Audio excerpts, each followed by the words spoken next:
bonjour chers étudiants.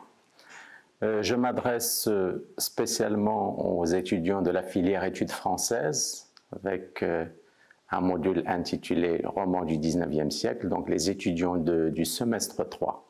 Donc mon intervention va porter sur une définition, si vous voulez, donc dans un cadre théorique, une définition de deux grands mouvements littéraires sur lesquels porte le module, c'est le roman réaliste et le roman naturaliste. Et les deux, je vais les regrouper dans ce qu'on appelle conventionnellement la littérature représentationnelle.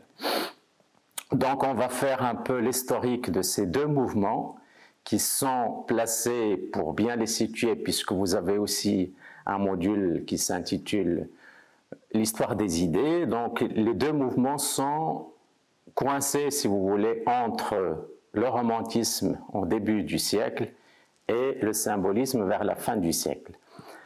Donc je vais commencer déjà par vous donner un aperçu de la littérature réaliste globalement comme projet, parce que le réalisme dans le roman, c'est d'abord un projet révolutionnaire, c'est le cas de le dire, parce qu'il va mettre à bas toutes les conventions qui avaient été admises, reconnues, relativement à l'exercice littéraire spécialement et à la création romanesque en particulier. Et avant d'entamer ce tour d'horizon de ces deux mouvements, je tiens absolument à dire que le roman, en tant que genre littéraire, naturellement pendant cette période, va connaître son heure de gloire. Il faut dire que le roman était considéré comme un genre bas. Pourquoi d'ailleurs un genre bas? C'est toujours comparativement avec des genres nobles. Je vais en citer deux spécialement, la poésie et la tragédie, le théâtre globalement. Pourquoi? Parce que le roman est considéré comme un genre peu signifiant sur le plan de la création toujours, parce qu'il n'est pas soumis à des règles, à des conventions. Donc finalement, c'est comme si, pour prendre une image, une espèce d'auberge espagnole, n'importe qui peut entrer dans ce genre, n'importe qui peut s'improviser romancier, parce que justement, il n'y a pas ces canons, ces règles, ces traditions que, d'ailleurs, en parlant de traditions, qu'on retrouve également dans le cadre de la peinture. Et pour évoquer justement, ce n'est pas par hasard que je parle de peinture, pour évoquer le roman réaliste, on va d'abord évoquer Gustave Courbet. Et là, je parle du réalisme pendant spécialement cette deuxième moitié du 19e siècle. Vous savez que, en réalité, la littérature réaliste a toujours existé dans le cadre de la création littéraire et artistique globalement. D'ailleurs, à la fin de cette intervention, je vais vous montrer un texte qui est une référence dans lequel Eric Auerbach va faire l'historique de ce mouvement. Il va l'inscrire dans l'évolution même de la création artistique, et comme quoi c'est en réalité non pas un mouvement qui est, on va dire, pour lequel on va évoquer uniquement cette période des années 50 jusqu'aux années 80 du 19e siècle, mais c'est véritablement un mouvement qui a existé bien avant et qui va se prolonger au-delà même de ces dates. Donc, peinture, je parlais de Courbet, et vous allez voir apparaître à l'écran des tableaux qui avaient fait scandale à l'époque. Disons que quand on avait commencé à parler de réalisme, c'était d'abord, les critiques littéraires, c'était d'abord à propos de la peinture. Donc Courbet avait commis des tableaux, j'en cite deux ou trois. Donc le premier qui avait réellement scandalisé le public, les puristes, c'est un enterrement à Ornans, puis vous avez un après-dîner à Ornans, et puis vous avez également les casseurs de pierre, et comme vous allez le constater en observant ces tableaux, vous allez voir qu'en réalité, ce qui fait la particularité de cette approche, de cette nouvelle révolutionnaire approche relativement à l'exercice pictural, c'est qu'il n'y a pas de respect des canons académiques traditionnels. Vous savez très bien que dans le cadre justement de ces canons, on a l'habitude de présenter des sujets, comme pour la tragédie d'ailleurs, comme disait Flaubert, les sujets aristocratiques. Et parmi ces sujets, vous avez des sujets qui sont en rapport avec la monarchie, avec les rois, avec les princes, avec l'aristocratie, ou alors des scènes bibliques fabuleuses, ou alors même des scènes ordinaires, mais avec un effort extraordinaire d'embellissement et d'annoblissement. Ça veut dire que l'entreprise du peintre et après du romancier, ça va être de rendre les choses dans leur essentialité naturelle et ordinaire, sans chercher un quelconque effort, comme je le disais, d'embellissement ou d'annoblissement. Et donc, du coup, quand je parlais du roman comme Jean Rebat, justement, il lui manquait cette noblesse, cette beauté, cette ascension et cette sublimation qui est, d'après toujours ces puristes et ces gardiens de la tradition dans le cadre de la création artistique globalement. Et donc, finalement, quand Courbet va révolutionner ce monde, il va même être, pour la petite histoire, il va être interdit d'exposition en 1955. Donc, du coup, il a été obligé de financer lui-même sa propre exposition et donc de montrer ces tableaux aux personnes qui voulaient bien les voir et qui étaient, on va dire, ses partisans. Et cet esprit réaliste qui a commencé en peinture va se prolonger. Quand je dis il va se prolonger, ça veut dire il va être canonisé. Mais avant d'être canonisé par surtout deux grands critiques littéraires que je tiens absolument à citer ici, c'est Champfleury et Duranty. Mais avant de parler de cette conception, cette nouvelle conception de l'exercice romanesque, je dois dire que Stendhal et Balzac étaient les précurseurs. Allez, grosso modo, on va dire que c'était les premiers à avoir installé un autre esprit dans le cadre de la création romanesque. Alors, l'originalité de Stendhal, qui était, on va dire, le premier, sachant que Taine, le critique littéraire qui a beaucoup conceptualisé cette nouvelle approche de l'exercice romanesque, tenait justement Balzac et Stendhal pour des maîtres du genre. Il a même dit, il a même osé dire de Balzac que c'était un naturaliste. Et donc, l'originalité avec Stendhal, c'était quoi? C'était de s'attacher, ce n'est pas banal, de s'attacher à ce qui est en rapport avec la vie contemporaine. Ça veut dire finalement ce qu'on va appeler plus tard la littérature reportage. En fait, Stendhal l'avait déjà initié. Pourquoi? Parce que tout simplement, il s'attachait à l'actualité. C'est le genre à consulter les gazettes, à s'inspirer des faits, les petits faits vrais, comme on disait. D'ailleurs, pour exemple, Le Rouge et le Noir. Le Rouge et le Noir, c'est un roman qui a été inspiré de faits réels, qui s'étaient réellement produits. Donc, l'originalité de cet exercice littéraire qui commence comme ça, c'est l'attachement à la réalité, à la vie quotidienne. Et là, je rappelle, comme je le disais, ce qu'avait dit Duranty. Duranty, ce qu'il reprochait particulièrement aux romantiques, c'est de faire l'histoire des âmes. Alors lui, qu'est-ce qu'il propose? Et là, vous allez tout de suite réaliser l'intérêt de cette nouvelle approche. Au lieu de faire l'histoire des âmes, on va faire l'histoire des hommes. Donc on va remplacer les âmes, ça veut dire la transcendance qui est dans la subjectivité la plus pure, la plus personnelle. Donc le moi, la glorification du jeu, tout ça c'était le romantisme. Bien sûr avec des expressions différentes d'un écrivain à un autre, mais en tout état de cause, ce n'est pas l'autre qui importe spécialement, mais c'est d'abord le moi. D'ailleurs cette histoire des âmes va être remplacée par l'histoire des hommes. Et je vais faire un saut chez Balzac, chez plutôt Zola, et vous allez voir que Zola lui-même avait dit qu'en réalité, pendant l'âge classique et pendant l'âge romantique, ce qu'on faisait justement, c'était de s'installer dans une espèce de, toujours la même espèce de transcendance, et donc on était dans la dimension métaphysique. Alors que propose Zola ? Et que proposent les autres grands écrivains de ce mouvement? Ils proposent de remplacer cet âge métaphysique par un autre âge. Et je rappelle ici que l'autre âge qui est en train de prendre ses marques pendant le 19e siècle, qui était le siècle aussi de la révolution industrielle et non pas uniquement de la révolution artistique, c'est l'âge positiviste. Qu'est-ce que c'est que l'âge positiviste? C'est l'âge de la gloire de la science.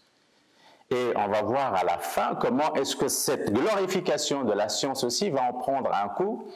Et c'est à ce moment-là que le symbolisme et même le décadentisme aussi vont prendre le pas sur cette nouvelle révolution copernicienne, parce que j'ose l'appeler comme ça, parce que ça rappelle un peu les mêmes circonstances. Comment on va partir du ciel pour atterrir et vivre et faire vivre l'art de la nourriture terrestre, pour reprendre un titre qui est célébrissime.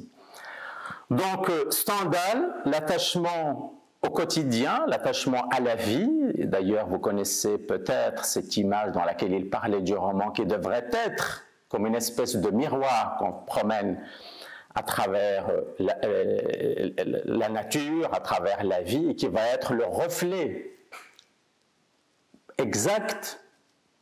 Et là, quand je dis le reflet exact, ça veut dire la notion de la sincérité. En matière de l'art, d'ailleurs, Courbet, c'était ça qui réellement nourrissait son travail, c'est qu'on devrait être sincère. Et quand on dit on devrait être sincère, ça veut dire on devrait le plus possible se détacher de tout ce qui faisait la gloire de la création artistique, à savoir cette noblesse, comme je disais, qui est recherchée, mais qui est associée à un monde qui n'a absolument rien à voir avec le monde réel.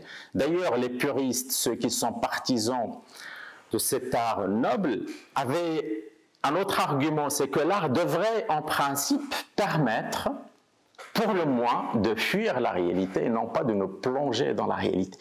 Mais qu'est-ce qui se passe avec le roman réaliste? Et curieusement, ce genre roman qui était bas, qui n'avait aucune signifiance sur le plan de la création artistique, va devenir l'art vedette. Le roman va connaître sa gloire pendant ce 19e siècle, et surtout pendant cette deuxième moitié du 19e siècle. Donc, je parlais de Stendhal et cette nouveauté qu'il avait apportée, sachant que lui-même, bien sûr, il a une conception de l'art qui n'est pas forcément et spécialement rattachée uniquement à ce souci, je dis bien à ce souci de se rattacher à la description du réel. Alors, après Stendhal, on a naturellement cette grande figure majeure, ce monstre sacré des lettres non plus françaises mais des lettres universelles, c'est Balzac. Alors Balzac avait un projet, un très gros projet, une ambition démesurée. C'était, comme il disait, installer une espèce de fabuleuse saga dans laquelle il va évoquer l'histoire de la France pendant la Restauration, surtout, et la monarchie de Juillet. Donc, la comédie humaine, il l'avait rêvée autour de plus de 130 romans, avec pas moins, comme il disait, de 3000 à 4000 personnages. Bien sûr, cette ambition, elle va être revue à la baisse, parce on va dire, je ne sais pas si on peut dire qu'il va mourir très tôt, mais il meurt quand même en 1800, il a 51 ans. Hein. Donc il meurt pratiquement, on va dire, jeune pour un créateur littéraire, donc il n'aura jamais l'occasion d'aller jusqu'au bout de cette ambition. Donc finalement, la comédie humaine, c'est 91 romans, et autour de 2500, c'est comme s'il avait divisé par deux, autour de 2500 personnages, avec cette nouveauté, qui est une curiosité pour l'époque, mais qui va bouleverser aussi la création romanesque, c'est le retour des personnages. Qu'est-ce que ça veut dire? Ça veut dire que vous allez croiser un personnage X, je prends un personnage très connu, emblématique de la comédie humaine, Vautrin, vous allez le croiser dans tel roman, et puis après vous allez le croiser dans un autre roman sous des dimensions différentes, la même chose pour Rastignac et j'en passe. Donc, vous avez déjà un gros projet qui porte sur quoi, comme je disais, sur la description de l'histoire. Et là, je vais vous citer, pour faire parler l'écrivain lui-même, je vous donne juste une citation que vous allez voir aussi paraître à l'écran, dans laquelle il explique son projet. Et vous allez voir que je vais l'expliquer après, comment est-ce qu'il s'attache lui aussi à cette gloire dont j'avais parlé du positivisme et de la science. Comment est-ce que c'est à partir d'une approche scientifique, scientiste empirique, qu'il va imaginer la totalité de sa comédie humaine. Donc voilà ce qu'il dit. La société française allait être l'historien. Je ne devrais être que le secrétaire. Ça veut dire qu'il va juste se contenter de transcrire fidèlement. C'est ça le point crucial. Ça veut dire sans essayer d'apporter un quelconque ajout qui relèverait de l'imaginaire. Non, je reste fidèle à l'histoire de ce pays, à un moment particulier, donc un caractère majeur aussi du roman, c'est la dimension contemporaine, c'est pourquoi on l'associe beaucoup au journalisme, sachant que justement en parallèle de cette gloire du roman, pendant ce siècle, il y avait la gloire du journalisme. D'ailleurs, pour la petite histoire aussi, la littérature était un produit d'appel pour les journaux pour faire fortune. Donc, je ne devais être que le secrétaire en dressant l'inventaire des vices et des vertus, en rassemblant les principaux faits des passions, en peignant les caractères, en choisissant les événements principaux de la société, en composant des types. La notion de l'archétype, d'ailleurs, est à se rappeler ici. Je continue la citation. Peut-être pouvais-je arriver à écrire l'histoire oubliée par tant d'historiens, celle des mœurs. Donc vous voyez comment, dans ce chapitre-là de sa conception romanesque, comment il se met dans la peau de l'historien et non pas du créateur. D'ailleurs, si vous avez remarqué, dans la comédie humaine, vous avez 3 grands moments. Donc étude, parce qu'il parle ici d'études de mœurs, études philosophiques et études analytiques. Remarquez le choix du terme étude. Même Zola, d'ailleurs, avait émis le souhait de rejeter définitivement même la notion de roman, parce qu'elle rappelle de mauvais souvenirs. Et finalement, comme j'ai l'habitude de dire, dans cette grande entreprise portée par ces grands écrivains, vous avez en réalité quelque chose, si on fait un peu de psychologie ou de psychanalyse, quelque chose qui relève d'un espèce de complexe d'infériorité, c'est qu'on cherche absolument, puisqu'on est de grands écrivains, et surtout de grands romanciers, on cherche à vivre une gloire à travers la légitimation d'un genre. Ça veut dire que je vais donner une grande légitimité à un roman. Quand je dis légitimité, ça veut dire la crédibilité, à un genre qui n'a jamais été pris au sérieux. Donc Balzac, pour continuer dans cette grosse entreprise, il ne va pas uniquement se revendiquer comme historien, il va également se revendiquer comme un grand zoologiste, si vous voulez. Et donc, du coup, elle va beaucoup lire les travaux de Buffon, de Cuvier, de Geoffroy Saint-Hilaire. Ce sont de grands savants qui se sont intéressés à l'étude des animaux dans leur milieu. Et donc, du coup, son idée de génie, si vous voulez, c'est qu'il va associer le monde de l'animalité à celui de l'humanité. Donc, finalement, l'idée, ce serait qu'il y a autant d'espèces animales que d'espèces humaines. Et donc, vous allez avoir cette notion de milieu, et j'insiste et je souligne ce terme de milieu parce que vous allez voir comment il va avoir aussi la même épaisseur dans le cadre de la créativité, dans le cadre même de la conception scientifique du roman, chez les naturalistes. Jusque-là, on est en train de parler en réalité de la fin de la deuxième moitié du XIXe siècle, donc Balzac, Stendhal, et naturellement le flambeau va être repris après. Donc cette dimension scientifique, Zola va la récupérer. On va donc en rester là pour cette première présentation qui avait porté sur les éléments, on va dire, génériques sur spécialement le réalisme. Et dans une prochaine présentation, on va enchaîner sur l'apport réel de Zola et sur le naturalisme globalement. D'ici là, portez-vous bien et à très bientôt.